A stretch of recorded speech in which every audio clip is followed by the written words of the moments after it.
কালকে ভিপি নূর একটা বক্তব্য দিছে, কালকে না পরশুদিন, ইয়াতে ওই রিভার কেয়ারের সামনে। হ্যাঁ, পরশুদিন।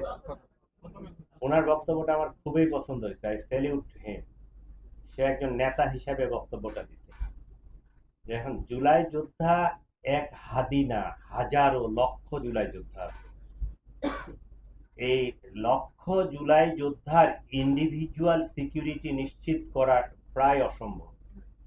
তবে সার্বিক সিচুয়েশনটাকে আমার সিকিউর করতে হবে, রাষ্ট্রকে সিকিউর করতে হবে, রাজধানীকে সিকিউর করতে হবে। আমরা এটা কাজ করতেছি।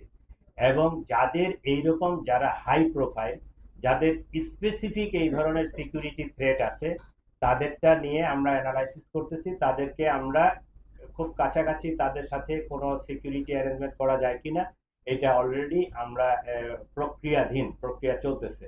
যাদেরকে আমরা ওইরকম খুব হাই থ্রেট মনে করতেছি, তাদেরকে আমরা পার্সোনাল সিকিউরিটি দিব। আর ইন্ডিভিজুয়ালি এইভাবে সিকিউরিটি দেওয়া যাবে না। এটা ওভারঅল সিকিউরিটির সিস্টেমটাকে ডেভেলপ করে আমরা এই সিকিউরিটিটাকে আরো ইনহ্যান্স করার চেষ্টা করতেছি।